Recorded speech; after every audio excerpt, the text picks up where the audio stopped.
करते हैं ईश्वर से मांगने के लिए। एक बार एक व्यक्ति जो है बहुत ही पैसे वाला होता है। उसके पास इतना पैसा है कि अंदाज़ा लगाना ही मुश्किल है।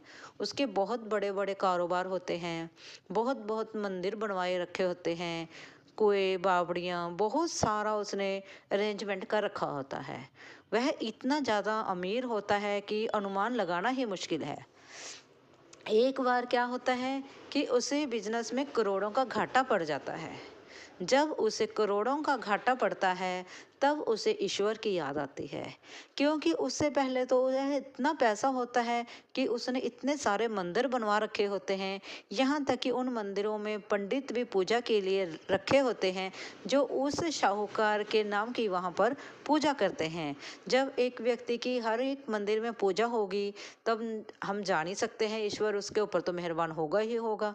इस प्रकार से एक बार उसके बिजनेस में उसे घाटा पड़ जाता है, करोड़ों का घाटा पड़ जाता है। फिर वह सोचता है क्यों ना मंदिर जाया जाए, भगवान से प्रार्थना की जाए कि मुझे करोड़ों रुपया चाहिए ताकि मैं अपने व्यापार को बचा सकूं, वरना तो मैं जमीन पर सड़क पर आ जाऊंगा। इतना सोचते हुए वह सोचता है क्यों ना सुबह सुबह जल्दी उठकर जाया जाए और भगवान के साथ पहले ही मुलाकात मेरी हो जाए। क्योंकि जो व्यापारी होते हैं ना, उसे तो पहले बोहनी की ही चिंता होती है कि पहले बोहनी मेरी हो जाए। उसी प्रकार से उसे यही ध्यान रहा कि मैं मंदिर में सबसे पहले जाऊं और सबसे पहले मेरी मुलाकात हो, ताकि ईश्वर का जो मूड है वह ठीक हो और वह मेरी बात ध्यानपूर्वक सुने। इतना कह सोचते हुए वह सुबह सुबह जल्दी उठकर मंदिर की तरफ चल देता है। जब वह मंदिर की तरफ चलता है, मंदिर में पहुंचने पर वह क्या देखता है, जरा सोचिए आप। वह देखता है कि मेरे उससे पहले एक व्यक्ति वहां पर पहले ही मौजूद होता है, जो ईश्वर से प्रार्थना कर रहा होता है, हे भगवान, मुझे सिर्फ मात्र 5 रुपए चाहिए। 5 रुपए दे दीजिए हे ईश्वर, 5 रुपए की व्यवस्था कर दीजिए। मेरी पत्नी बहुत बीमार है, मैंने उसका ऑपरेशन कराना है। अगर मैं ऑपरेशन ना करा पाया तो वह मर जाएगी। अगर मेरी पत्नी मर गई तो मैं भी नहीं बचूंगा, मैं भी मर जाऊंगा। इस प्रकार से वह ईश्वर के सामने प्रार्थना कर रहा होता है। लेकिन जो वह व्यापारी होता है, शाहूकार होता है, वह भी पीछे खड़ा चुपके से सुन रहा होता है। लेकिन वह सोचता है कि यह यहाँ से जाएगा तब मैं अकेले में भगवान के साथ बात करना चाहता हूँ। वह व्यक्ति जो गरीब होता है वह ईश्वर से प्रार्थना कर रहा है मात्र 5 रुपए के लिए। तब वह इस प्रकार से प्रार्थना किए जा रहा होता है और व्यापारी को पीछे खड़े गुस्सा आ रहा होता है। फिर अचानक से जो व्यापारी है बाहर आता है और उस व्यक्ति से कहता है, ये पकड़ो 5 रुपए और यहाँ से जाओ और अपनी पत्नी का इलाज कराओ। वह व्यक्ति जो गरीब होता है 5 रुपए उस शाहूकार से लेता है और खुशी खुशी नाचते गाता हुआ वहां से चला जाता है। और वह सोचता है ईश्वर ने मेरी प्रार्थना स्वीकार कर ली और मेरे लिए 5 रुपए की व्यवस्था कर दी। इतना सोचते हुए वह चला जाता है। लेकिन वह व्यक्ति जो व्यापारी होता है, शाहूकार होता है, वह ईश्वर से प्रार्थना करता है, हे ईश्वर, मुझे 1 करोड़ रुपए की ज़रूरत है। मुझे 1 करोड़ रुपए की व्यवस्था कर दीजिए, नहीं तो मैं सड़क पर आ जाऊंगा। तब भगवान जो है वह मुस्कुराते हैं और सोचते हैं, उस व्यक्ति से 5 रुपए की ज़रूरत थी, उससे तो तुमने मुझे यहाँ से भेज दिया है और उससे मेरी जान छूट गई है। और अब तुम उससे भी बड़े भिखारी हो जिसे करोड़ों रुपया चाहिए, और तुम्हें भगाने के लिए मुझे तुमसे भी बड़ा एक भिखारी ढूंढना होगा। क्योंकि मोस्टली लोग, ज़्यादातर लोग मेरे दर पर मुझसे मांगने के लिए आते हैं। कोई पैसा मांगता है, कोई स्वास्थ्य मांगता है, कोई बच्चे मांगता है, कोई बच्चों के लिए नौकरी मांगता है, कोई खुशियाँ मांगता है। तरह तरह की इच्छाएं लेकर लोग मेरे पास आते हैं। कोई भी ऐसा व्यक्ति नहीं है जो मेरे पास आए और मुझसे कहे, हे ईश्वर, आप कैसे हैं? क्या आप इस दीन दुनिया की जो दुख सुन सुनकर आप भी दुखी हो गए होंगे, आप भी अपना हाल आज मुझे सुना सकते हैं। ऐसा तो कोई भी भक्त नहीं है जो आकर मेरे पास 10 मिनट बैठे और मेरे भी दुख सुने, क्योंकि सभी तो लोग मेरे पास मांगने के लिए आते हैं। कोई छोटा भिखारी है, कोई बड़ा भिखारी है। भिखारी तो मेरे लिए एक जैसे ही हैं, सब मांगने के लिए आते हैं। कोई मुझसे भी आकर कहे, ए ईश्वर, मैं आज आपके लिए आया हूँ, आप अपनी जो बातें हैं आप मेरे साथ साझा कर सकते हैं। ऐसा कोई व्यक्ति नहीं है। इतना सोचकर जो भगवान है वह मुस्कुरा रहे होते हैं और उस व्यक्ति के बारे में सोच रहे होते हैं जिसे करोड़ों रुपया चाहिए, और फिर भगवान सोच रहे होते हैं, चलो अब इस दुनिया में उस भिखारी को ढूंढो जो इसकी मदद कर सके, क्योंकि ईश्वर थोड़ा खुद आते हैं मदद करने के लिए, वह तो किसी का जरिया बनते हैं, जरिया बनाकर किसी को भेजते हैं जो हमारी समस्या हल कर सके। क्योंकि हम ईश्वर से प्रार्थना करते हैं, उन्हें अपने माता पिता समझते हैं। इसी प्रकार से हमारे माता पिता हैं। अगर हम हमारे माता पिता से हर समय दुख की बातें करेंगे, कुछ मांगने की बातें करेंगे, तो कभी हम उनके पास बैठकर भी तो उनसे पूछें कि आज आपका दिन कैसा रहा और आपको क्या कोई समस्या तो नहीं है, क्या आपको भोजन में कोई कमी तो नहीं लगती है, या आपने कहीं घूमने तो नहीं जाना है, या आज आपके लिए जलेबी तो ना लाऊं, क्या आपका जलेबी खाने के लिए मन है या रसगुल्ले। कभी हम यह नहीं पूछते। इसी प्रकार से हम अपने माता पिता के पास हमेशा अपनी ज़रूरतें लेकर जाते हैं। वही आदत हमें पड़ गई है, हम भगवान के पास भी अपनी ज़रूरतें लेकर जाते हैं। इसलिए हम थोड़ा सा अपने आप को बदलने की कोशिश करें और भगवान के पास जाकर अपनी समस्याओं का पिटारा ना खोलते हुए कभी कभी हम भगवान से ये करें, हे भगवान, आपका शुक्रिया है, आपने हमें बहुत कुछ दिया है। कभी कभी हमें शुक्राना करना भी सीखना होगा, तभी तो भगवान हमारी सुनेंगे। इसी प्रकार से अगर आपको मेरी यह छोटी सी वीडियो अच्छी लगी हो, प्लीज़ लाइक और सब्सक्राइब। राधे राधे जी, कैसे हैं आप सभी लोग? आप सभी लोग स्वस्थ होंगे, कुशल मंगल होंगे। चलो आज मैं आपको ले चलती हूँ हमारे मंदिर की तरफ। ये देखिए, ये हमारे मंदिर में कितनी सुंदर गुलाबी रंग के कपड़ों में, देखो जरा कौन है। चलो जरा माता रानी के फेस की तरफ चलते हैं, उन्हें उनके मुखड़े की तरफ चलते हैं, देखते हैं कि इस गुलाबी रंग की पोशाक में कौन विराजमान है। चलो ये देखिए, हाथों में भी चूड़ी, ये लाल रंग का चूड़ा, और ये देखिए कितनी बड़ी जीवा है, और ये माता रानी की आंखें, और ये देखिए, ये मैं आपको दिखा रही हूँ जो तीसरी आंख है, जो भगवान शिव की तरह है। मैंने कि ये भगवान शिव का ही रूप है। जैसे भगवान शिव की अर्धनारीश्वरी रूप है, उसी प्रकार से भगवान शिव ने माता को अपने आधे शरीर में स्थान दिया था, और उसी के कारण माँ काली के माथे पर भी तीसरी आंख है। और ये देखिए डमरू धारण किए हुए हैं, और तलवार, चूड़ियाँ, देखो माता रानी ने नारी के समान चूड़ियाँ भी पहनी हैं, तलवार, एक क्षत्रिय के समान तलवार भी उठाई है। ये देखिए, ये हमें क्या शिक्षा देती हैं? ये हमें यही शिक्षा देती हैं कि चाहे हम नारी रूप में जन्म हुआ है, लेकिन नारी एक ममता की मूर्त है। माँ जैसे होती है उस प्रकार से ममता की मूर्त है, लेकिन अगर ज़रूरत पड़े तब वह तलवार उठाना भी जानती है। ये हमें यही सिखाते हैं। और ये देखो कितने सुंदर कपड़े हैं। देखो कुछ कपड़े का थान जिसको दर्जी ने काट छांट कर ये माता रानी की कितनी सुंदर पोशाक बनाई है। इस मंदिर में ये देखिए ठाकुर जी भी विराजमान हैं, कितने प्यारे लग रहे हैं। और इनकी पोशाक देखो, और देखो ये इन्होंने माला किस प्रकार से पहनी हुई है। देखो जरा कितने सुंदर लग रहे हैं। इनका मुखड़ा देखो, पगड़ी देखो कितनी सुंदर है ना जी। आप जरा बताओ कि आपको ठाकुर जी की पगड़ी का डिज़ाइन किस प्रकार से लगा, कैसी लगी उनकी पोशाक। और दूसरी तरफ चलते हैं हम, जहाँ पर माता रानी की जोत जग रही है, जो हर समय चलती रहती है, जहाँ पर वीर हनुमान जी भी विराजमान हैं।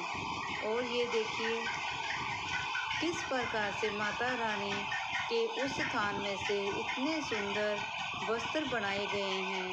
और इस मंदिर में आने से हर भक्त की मनोकामना पूर्ण होती है। जो भी भक्त इस मंदिर में माता रानी से अपनी मुराद मांगता है, अपनी मन्नत मांगता है, विश मांगता है, तो माता रानी उसकी प्रार्थना जरूर स्वीकार करती है।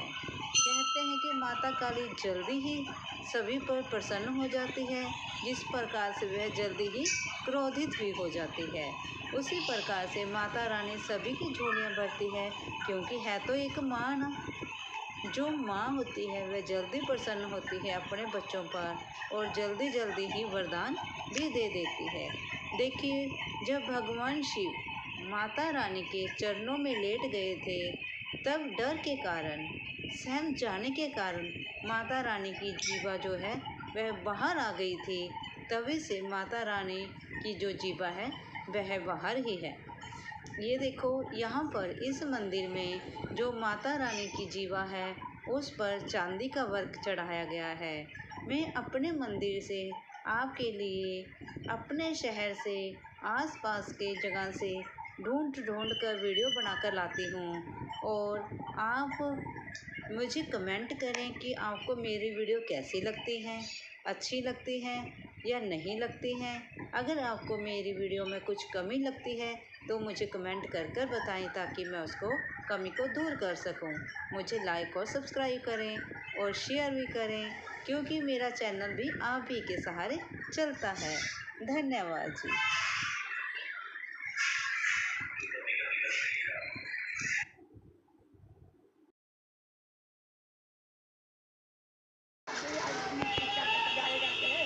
करांगे जी होता पता करांगे जो कुछ करांगे जी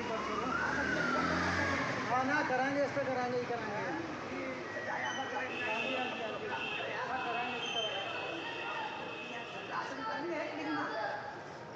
शाम जी करांगे शाम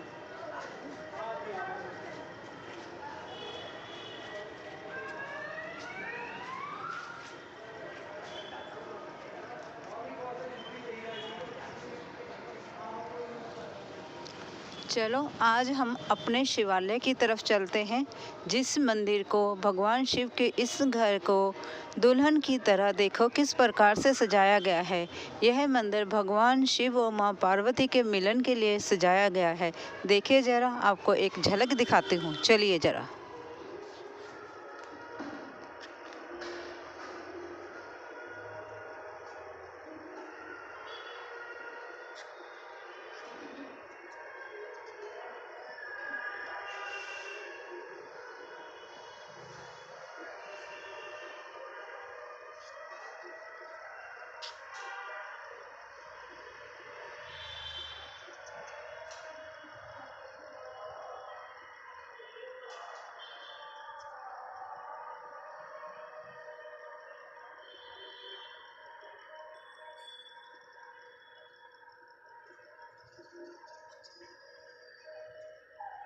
देखिए अब हम मंदिर के अंदर की तरफ जा रहे हैं।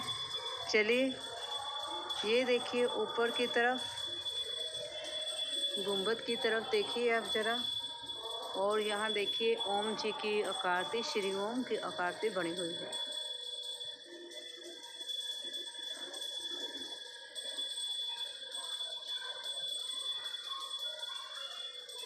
है ना। देखो कितना सुंदर सजा हुआ, देखिए कितना अद्भुत लग रहा है। ये देखिए, फिर से मैं चारों तरफ घुमा रही हूँ अपना कैमरा।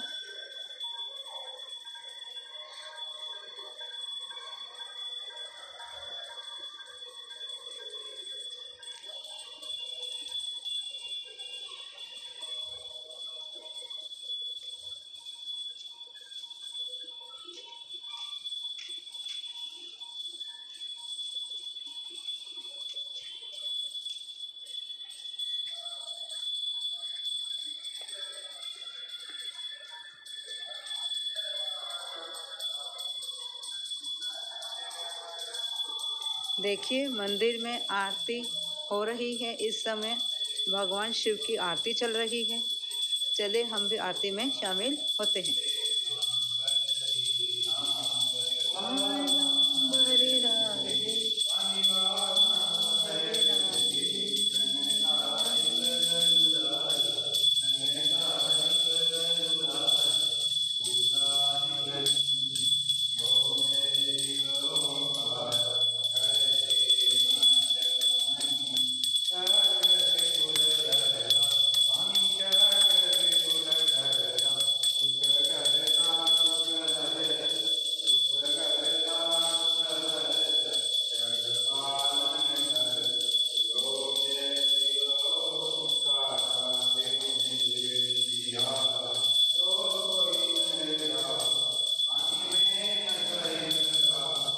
देखिए भगवान श्री गणेश जी और ठाकुर जी भगवान भोलेनाथ की बारात में जाने के लिए, शादी में जाने के लिए किस प्रकार से नए वस्त्र पहनकर तैयार हो गए हैं।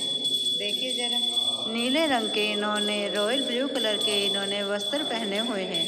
देखिए जरा गणेश जी की तरफ।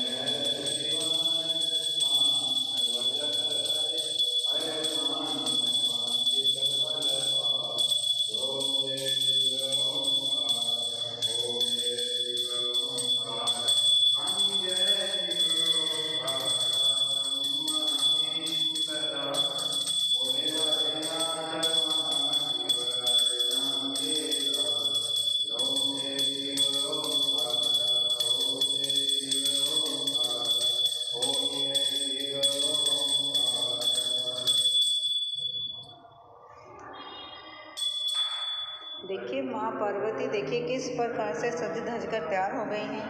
इन्होंने देखिए रॉयल ब्लू कलर के कपड़े पहने हुए हैं।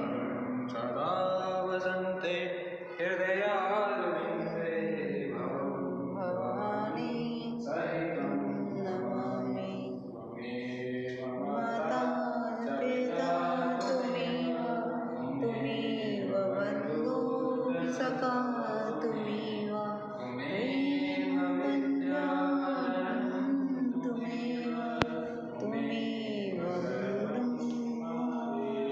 देवो।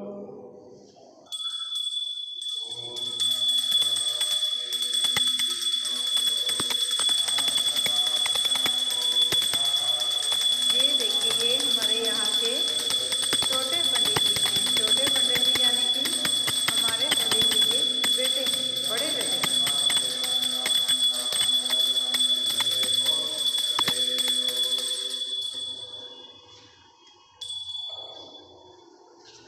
पार्वतीपते हर हर महादेव, हर हर महादेव, हर हर महादेव। जय जय श्री श्री महादेव। जय जय शंभु।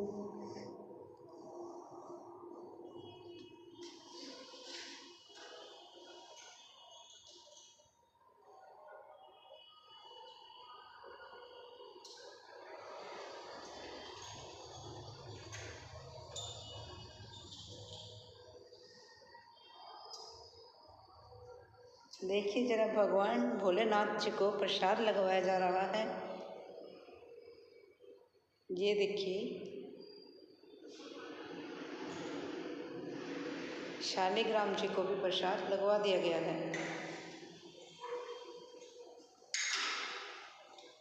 ये देखिए हमारे पंडित जी ने यहाँ पर शुद्ध देसी घी से जोत से यहाँ भगवान भोलेनाथ जी की आरती की है। शुद्ध देसी घी।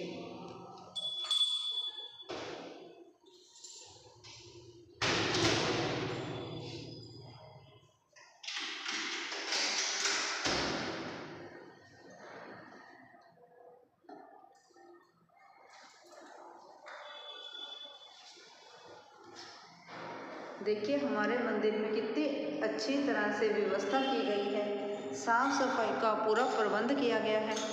देखिए आपको कहीं भी कुछ गंदा नज़र आ रहा है? देखो ज़रा कितनी साफ सफाई है, कितना सुंदर लग रहा है। सब कहीं जगमग जगमग हो रही है ना जी? कैसे लग रहा है आपको हमारा मंदिर? ये कैसा लगा? ये हमारा प्यारा शिवालय है। जो कि समाना शहर में पड़ता है।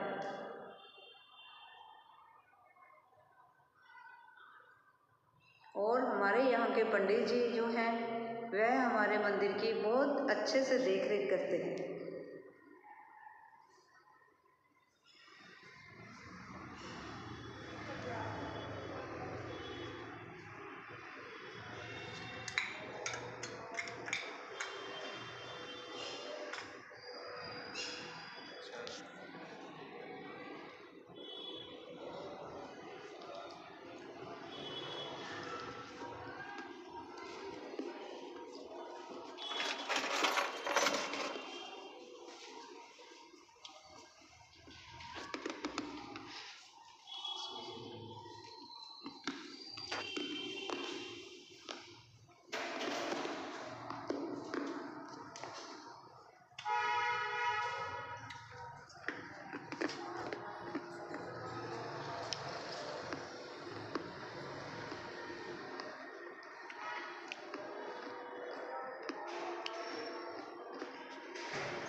चलिए अब मैं आपको हमारे मंदिर की बाहर से जो मुख्य द्वार है, मुख्य दरवाज़ा है, उसकी एक छोटी सी झलक दिखाती हूँ।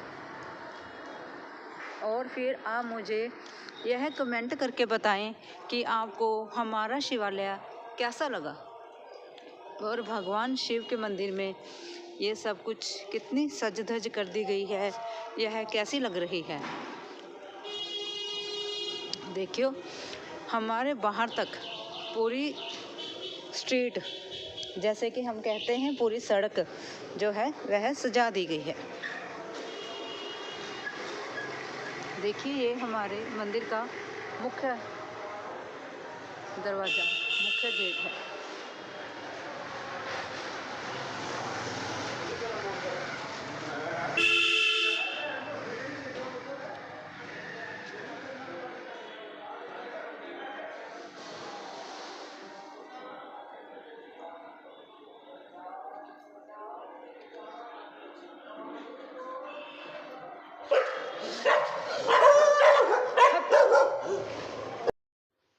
राधे राधे जी, कैसे हैं आप सभी लोग? आप सभी लोग स्वस्थ होंगे, कुशल मंगल होंगे। आप सभी के स्वास्थ्य और कुशल मंगल की कामना मैं ईश्वर से करती हूँ कि आप सभी लोग स्वस्थ रहें और कुशल मंगल रहें। एक बार भगवान शिव जी और नाग देवता के बीच में बहुत लंबी चौड़ी बहस चल रही थी।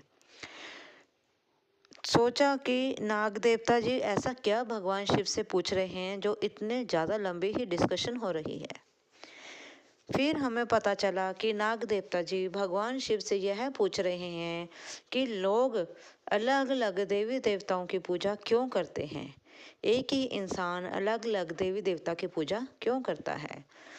तब भगवान शंकर जी उस नाग देवता को इतने प्रेम पूर्वक समझा रहे हैं कि व्यक्ति क्यों अलग अलग देवी देवताओं की पूजा करते हैं। चलो हम भी जानते हैं।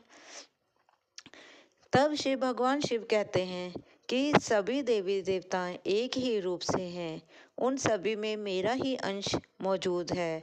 क्योंकि जिस व्यक्ति को धन चाहिए, जिस व्यक्ति को समृद्धि चाहिए, जिस व्यक्ति को पालन पोषण की कमी है, अन्न धन चाहिए, वह तो भगवान विष्णु जी की पूजा करता है। और जिस व्यक्ति को समृद्धि के साथ साथ और भी अन्य चीज़ों की ज़रूरत होती है, वह भगवान गणेश जी की पूजा करता है। और जो माँ दुर्गा की पूजा करता है उसे शक्ति की ज़रूरत होती है, उसे शक्ति के साथ साथ माँ की ज़रूरत होती है, माँ का आशीर्वाद चाहिए, इसीलिए वह माँ दुर्गा की पूजा करता है। इसी प्रकार से हर व्यक्ति जो है अपनी अलग अलग कामनाओं के हिसाब से भगवान की पूजा करते हैं। फिर नाग देवता जी पूछते हैं, लेकिन सभी लोग अलग अलग देवी देवताओं की पूजा क्यों करते हैं? तब भगवान शिव कहते हैं, चाहे कोई भी व्यक्ति किसी भी मंशा से किसी भी देवी देवताओं की पूजा करे, लेकिन उन सभी में मैं ही मौजूद हूँ। मेरा अंश ही हर ईश्वर में मौजूद है। जैसे कि लोग कहते हैं ना, जैसे कि हम सभी कहते हैं कि भगवान रूप अलग अलग हैं लेकिन ईश्वर एक है। उसी प्रकार से तब भगवान शिव उस नाग देवता को इतने प्रेम पूर्वक यही समझाते हैं, जैसे भिन्न भिन्न प्रकार की नदियाँ होती हैं और उनके भिन्न भिन्न प्रकार के रास्ते होते हैं, वह अलग अलग रास्तों से चलते हुए, वह अलग अलग रास्तों से बहते हुए लास्ट में आकर तो एक समुंदर में ही समा जाती हैं। उसी प्रकार से सभी देवी देवता, सभी ईश्वर जो हैं वह भगवान सभी लास्ट में तो आकर मेरा ही स्वरूप है, वह सभी मुझ में ही समा जाते हैं और उन सभी में मेरा ही अंश मौजूद है। क्योंकि मैं परमात्मा हूँ, मैं भगवान, मैं परम पिता परमात्मा हूँ, वह सभी मेरे ही छोटे छोटे अंश हैं। इसलिए सभी के रूप अलग अलग दिए हैं ताकि कोई भी व्यक्ति जिस प्रकार की कामना चाहता है वह उस भगवान के पास जाए। वरना तो एक ईश्वर के पास अगर सभी अपनी अपनी चिट्ठियां लेकर आएंगे तो बहुत ही समय लग जाएगा। इस प्रकार से जैसे नदियां एक समुद्र में समा जाती हैं, उसी प्रकार जो मनुष्य है अपनी इच्छाओं का जब पिटारा लेकर आते हैं, आखिरकार तो वह मेरे पास ही पहुंचती हैं। इसलिए इस प्रकार से भगवान शंकर जो हैं उन नाग देवता को समझा रहे होते हैं कि ईश्वर एक है। उसी प्रकार से हम लोग हैं, हम क्या करते हैं, अपनी अपनी समस्याओं का पिटारा लेकर भगवान के पास जाते हैं और जब हम देखते हैं कि भगवान शंकर हमारी नहीं सुन रहे होते हैं, तब हम कभी माँ दुर्गा के पास जाते हैं और कभी हम विष्णु जी के पास जाते हैं, कभी हम गणेश जी के पास चले जाते हैं। इस प्रकार हम अपनी समस्या लेकर दर दर घूम रहे होते हैं। हम यह विश्वास नहीं रखते हैं कि अगर हम भगवान शंकर के पास गए हैं तो वे हमारी जो है इच्छा जरूर पूरी करेंगे। ईश्वर वही हमें देता है जो हमारे लिए अच्छा हो, भगवान हमें वही देता है जो हमारे लिए अच्छा हो। वरना हम मांगते तो बहुत कुछ है। जिस प्रकार से हमारे बच्चे होते हैं वे हमसे कई प्रकार की चीज, हम सामान की कामना करते हैं। अगर एक छोटा सा बच्चा खाना खाने के लिए फोन मांगता है, क्या हम उसे दे देंगे? नहीं ना। हम सोचेंगे कि अगर ये बच्चा बिना फोन के ही खाना खा ले तो उस जैसी तो कोई बात ही नहीं हो सकती, उस जैसा तो कुछ हो ही नहीं सकता। हम भी अपने बच्चों को उनके फायदे की चीज देते हैं जिसमें उनका फायदा हो। उसी प्रकार से ईश्वर भी हमारे माता पिता हैं और वे हमें वही देते हैं जो हमारे लिए अच्छा हो, वह नहीं जो हम मांगते हैं। क्योंकि कई बार हम ऐसी चीज मांग लेते हैं जिसके कारण हमें बाद में पछताना पड़ता है। और भगवान अगर अपनी इच्छा से हमें कुछ देंगे तो वह इस प्रकार से संयोग के देंगे कि हमें किसी भी समय, किसी भी परिस्थिति में पछताना नहीं पड़ेगा और हमें कोई डाउट भी नहीं रहेगा। इस प्रकार से ईश्वर की देन होती है जो अपने बच्चों से प्रेम करते हैं। और हमें भी भगवान पर पूरा विश्वास रखना चाहिए कि अगर ईश्वर हमारी नहीं सुन रहा है तो उसमें भी शायद कोई कारण हो सकता है। और हमें अपनी इच्छा के लिए ईश्वर के ऊपर, भगवान शिव के ऊपर भरोसा करना होगा और हमें विश्वास रखना चाहिए कि कभी ना कभी तो ईश्वर हमारी जरूर सुनेंगे। अगर आपको यह मेरी छोटी सी कथा अच्छी लगी हो, प्लीज़ लाइक और सब्सक्राइब करें और प्रेम से बोले हर हर महादेव, हर हर महादेव, हर हर। आज हम बात करते हैं एक कार्यालय के बारे में। कार्यालय मीन्स ऑफिस के बारे में, जहाँ के जो बॉस थे वह बहुत ही कठोर थे। वह इतने ज़्यादा कठोर थे कि अगर कोई भी लेट आएगा ऑफिस में, कार्यालय में अगर कोई भी लेट आएगा तो उन्हें लेट आने का कारण भी रजिस्टर में लिखना होगा। इतना ज़्यादा वह कठोर थे। देखो, रोज़ाना ज़िंदगी में कोई ना कोई कारण हो सकता है कि कभी ना कभी कोई ना कोई लेट हो सकता है। ठीक है ना जी। कभी कोई देर से पहुंचे दफ्तर में, ठीक है जी, कार्यालय में। लेकिन वह बॉस इतना कठोर था क्या वह आव दाव देखता नहीं था, और ऑफिस वाले के जो उनके मेंबर थे, स्टाफ था, उनको वह डांट देता था। फिर उसने एक नियम बनाया। उसने नियम ये बनाया कि अगर कोई भी ऑफिस में लेट आएगा, देर से आएगा, तो उन्हें रजिस्टर में, हाजिरी वाले रजिस्टर में देर से आने का भी कारण भी लिखना होगा। इतना वहाँ पर निश्चित हो गया।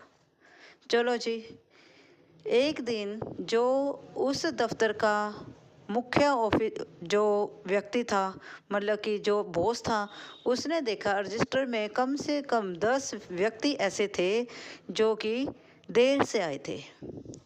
उन्होंने क्या किया, वह आग बबूला तो हो ही गए, आंखें लाल, बिल्कुल क्रोध से भरी हुई एंड बिल्कुल। तो उन्होंने क्या किया, उन 10 ही व्यक्तियों को ऑफिस में बुला लिया, अपने कमरे में बुला लिया। कमरे में सबको बुलाया गया, सभी अपनी गर्दन नीचे कर कर खड़े हो गए, और जो बॉस था उसकी आंखें बिल्कुल लाल थी, और वह सोच रहा था इनको किस तरह से मैं सजा दूं। यह सोचते सोचते वह इस प्रकार से लाल आग बबूला हो रहा था, आंखों के लाल के साथ साथ इस प्रकार से आग बबूला हो रहा था कि इतने में वहाँ का चपरासी जो है उस कार्यालय का, वह डब्बा लेकर मिठाई का आ जाता है। वह जब डब्बा लेके मिठाई का आता है तो वह बॉस को देता है। बॉस भी बड़ी खुशी से वह डब्बा स्वीकार करता है। डब्बे को खोला जाता है।